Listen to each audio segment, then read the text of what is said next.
É possível identificar quem eram os agentes dessa repressão? Os britos, depois alguns políticos, inclusive tinha um que foi deputado estadual, Manuel Messias,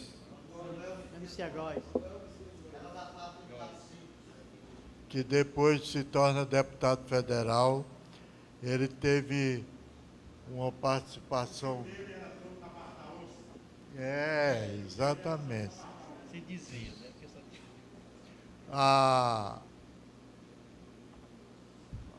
Seu Amarilho, lá de Canhoba. Amâncio, né? Amâncio Guimarães. Na ilha, o Os prefeito, Pacheco, o pessoal do Araticum, Jorge Pacheco, o pessoal do Araticum, na pessoa, sobretudo, dos filhos do seu Elpídio.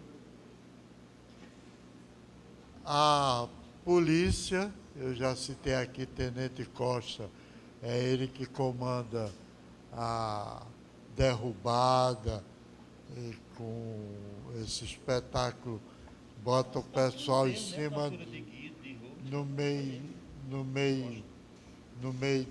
da estrada e gritando, ei boi, vacas, e derrubando, misturando a farinha com sal e tudo mais, né? Que mais? na ilha, né? O Tenente Esmeraldo, o Tenente Obiégio.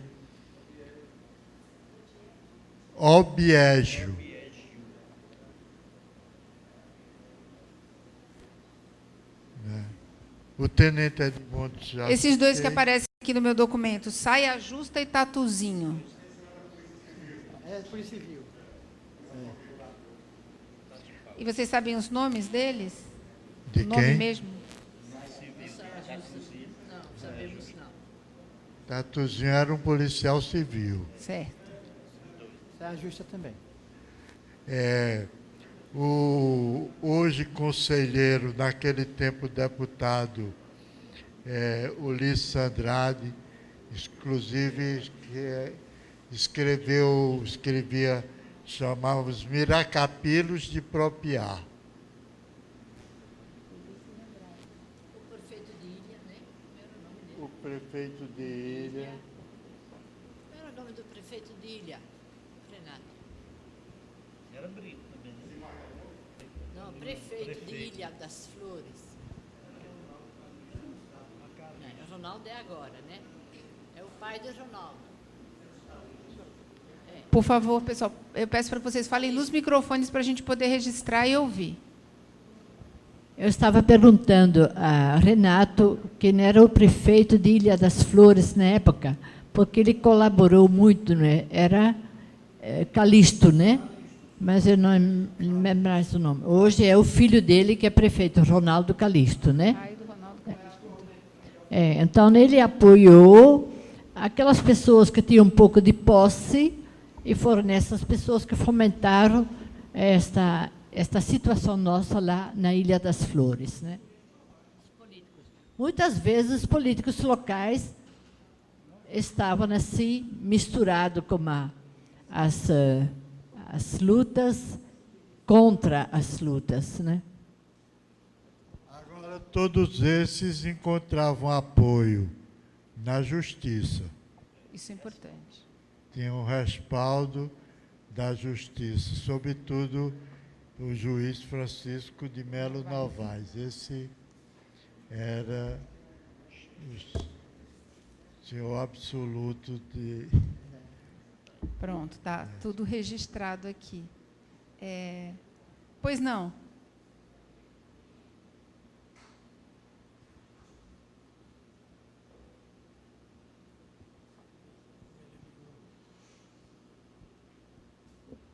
Boa tarde. Boa tarde.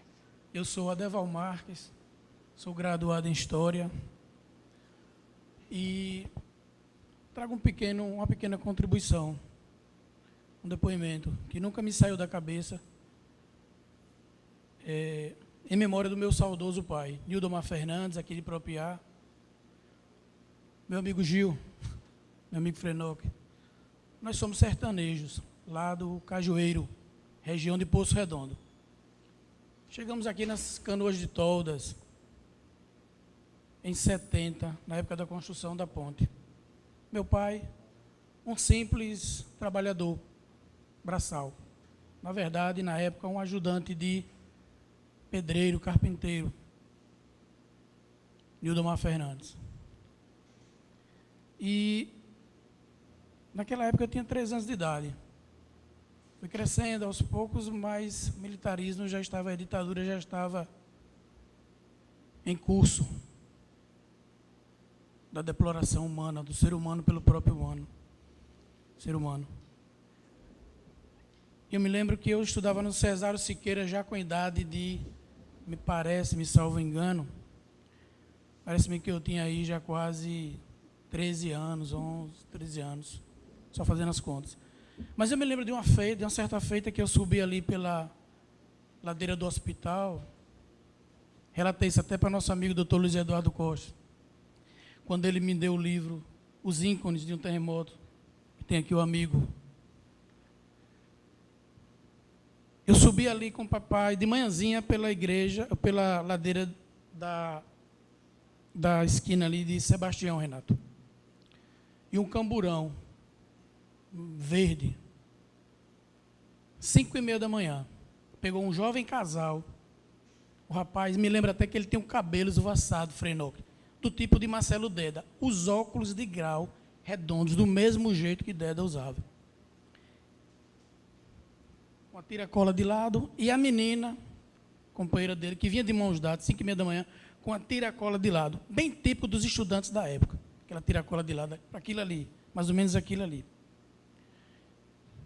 E ali na esquina de Sebastião, Renato, talvez você possa lembrar, porque eu tento ver as pessoas que têm isso em registro e em memória, mas ninguém sabe dizer, inclusive a Murinho, nosso amigo.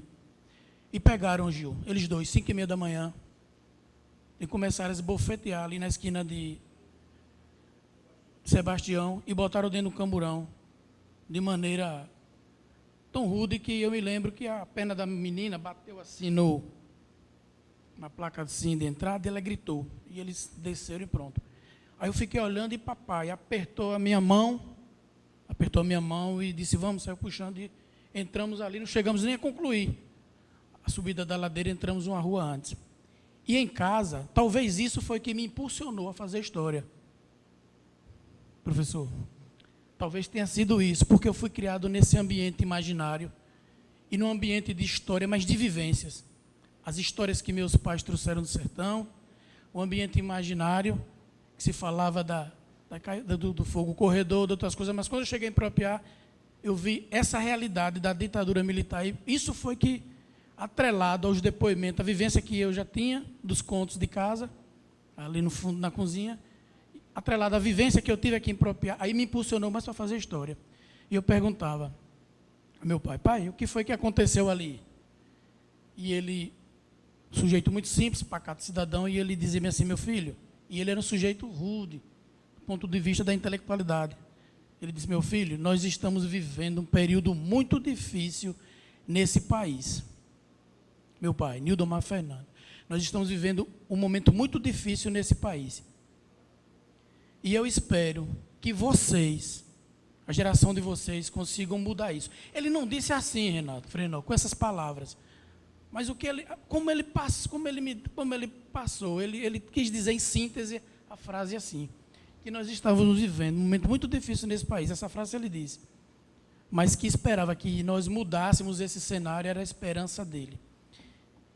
E aí eu lembro de um primo meu que vocês relataram aqui, Dionísio, meu primo de sangue carnal, parte de mãe, lá de Poço Redondo, que morreu de uma forma trágica e, graças a Deus, não foi pelas garras da ditadura. Albiégio, que o senhor falou, não sei se é Albiégio lá de Poço Redondo, é também não, né? Que é primo meu, Tenente Albiégio. É ele, também outro primo. Hoje é advogado. Então, veja bem, Renato. Por uma parte, um ativista que defende, por outro lado, um que, em função da profissão, né, professor Gil, tinha que fazer o trabalho. Mas eu finalizo dizendo o seguinte, eu estava aqui conversando ali com um professor ali no canto, em Mozart. O que mais me impressiona, eu não tenho medo de dizer isso, sou sujeito de 49 anos, firmado na minha concepção de ser humano, como professor, formador de opinião, tento ajudar. O que mais me impressiona nisso, hoje em dia, é ver o financiamento de uma família da cidade que me acolheu. E aí, no meu livro, A Solidão do Baixo São Francisco, que eu estou concluindo, eu preciso dizer que esse pessoal não vem bem, que é a família Brito. Eles não vêm bem no meu livro. Porque perpassa por eles toda uma situação de financiamento disso aqui no Baixo São Francisco.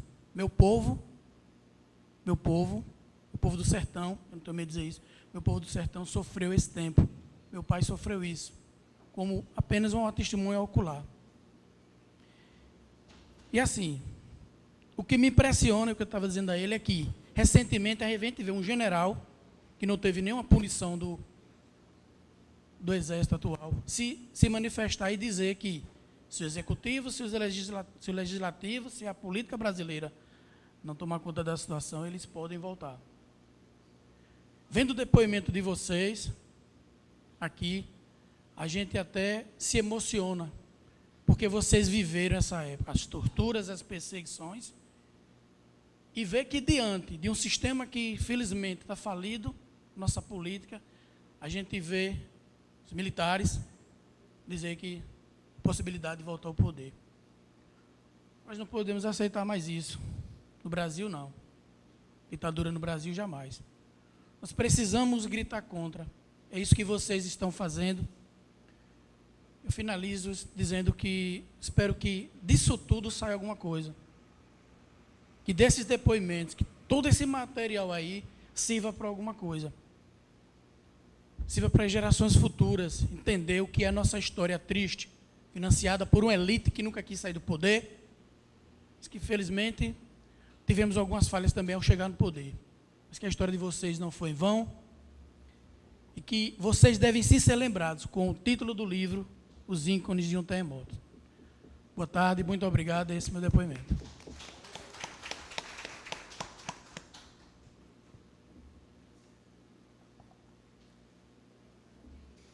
Ainda mantendo o microfone aberto, tem mais alguém que queira se colocar ou que queira falar? Eu, Carlos. Pois não, seu Carlos. Ainda em Santana dos Frades, como a irmã Francisca e todos presentes da diocese falaram, que Dom José tinha escalonamento de trabalhadores e agentes de pastoral para determinados dias, para rezar, para animar a comunidade lá de Santana dos Frades. Enquanto ao lado estaria um grupo de jagunços com parte dessa comunidade. Parte da comunidade estava com jagunços, que o dono da fazenda mandava alimentos, né, para dividir, e conseguiu dividir essas famílias. A família que estava apoiando dentro da igreja e a família que estava lá numa casa. As famílias eram primos que estavam de um lado e de outro. Eles conseguiram dividir as famílias para enfraquecimento da luta. Nesse dia, nós estávamos lá, quando nós chegamos para dar esse apoio, nos encontramos com a tropa de choque do Estado, que tinha um prazo de até 4 horas da tarde, se os trabalhadores, se os trabalhadores donos da terra não desocupassem a terra, não é? Algo aconteceria de diferente. Dr. Luiz Rabelo Leite, Dom Luciano e outras autoridades do Estado, doutor Luiz Rabelo Leite era o presidente, se não me engano, do Tribunal de Justiça, se mobilizou junto ao governo do Estado, né, enquanto nós estávamos aguardando esse prazo, até 4 horas, se não chegasse uma resposta de suspensão da saída dos trabalhadores da terra, às 3h30 da tarde, o coronel, ou era capitão, começou a separar o joio do trigo. Quem é você? Fulano de tal. Diocese, passa para aqui. Você, MEB, passa para aqui. Você, tal lugar, passa para aqui. Trabalhador, para esse lado. Fulano, grupo, o sindicato, passa para esse lado.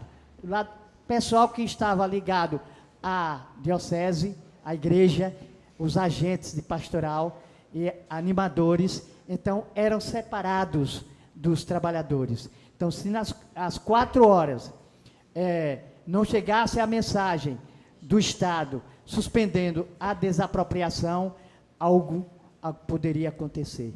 Então, para o bom entendedor, a gente sabe que é no momento que se fazia essa divisão de águas, né, representada em pessoas, né, os da terra, por um lado, aqueles que estavam lá para animar, para o outro lado. Aconteceria alguma coisa que só Deus é quem sabe. Quem sabia, né? E, felizmente, chegou a notícia de suspender a desocupação da terra pelos trabalhadores.